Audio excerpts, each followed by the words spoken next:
Wacky Wednesday. Today's experiment is breathing.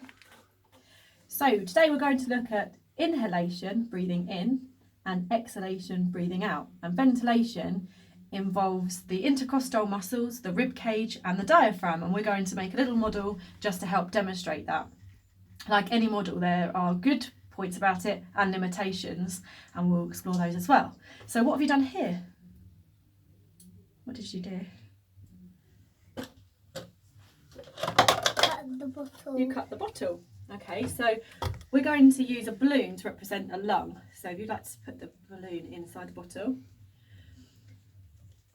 So the lung sits inside the thorax, or the chest cavity.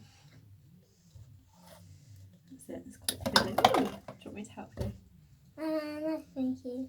Okay, so place the balloon inside. Now you can make this model a bit better by using a couple of straws and doing two, but we're just going to do one today just to make it easier. Let me help you with this part, it's quite fiddly.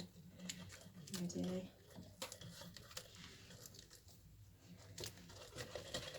So you wrap the balloon around the top of the bottle. Brilliant. Put your finger in there just to make sure it's...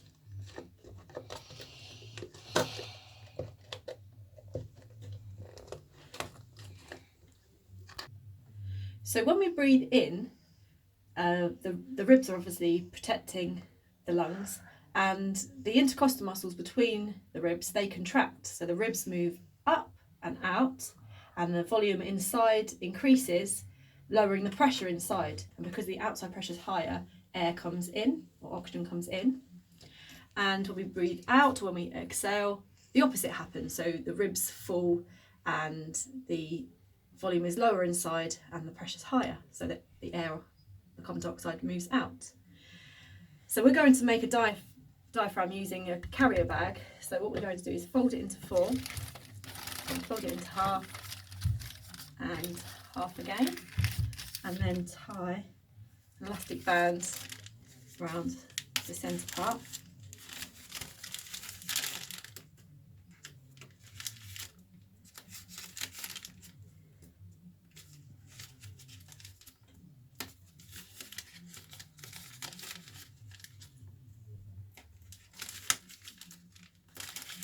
And then can you open it out for me? Brilliant. All the way, so this side. Fantastic, thank you. And we're going to pop that there. This is going to be our diaphragm, and then we're going to tie this around the bottle using an elastic band.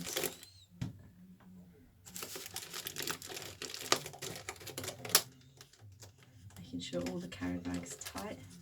There's no air leaks. Okay, so if you just want to pull down there, pull down.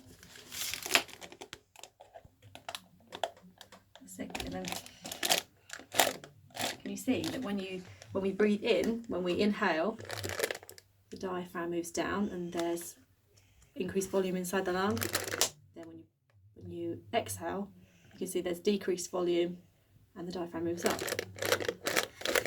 There you are. So inside the lung there are structures called alveoli, and I've used broccoli just to represent what they look like, much smaller. And these help gas exchange because there's a large surface area, rich in capillaries, the smaller blood vessels, so that gas exchange happens more easily, and they're moist as well.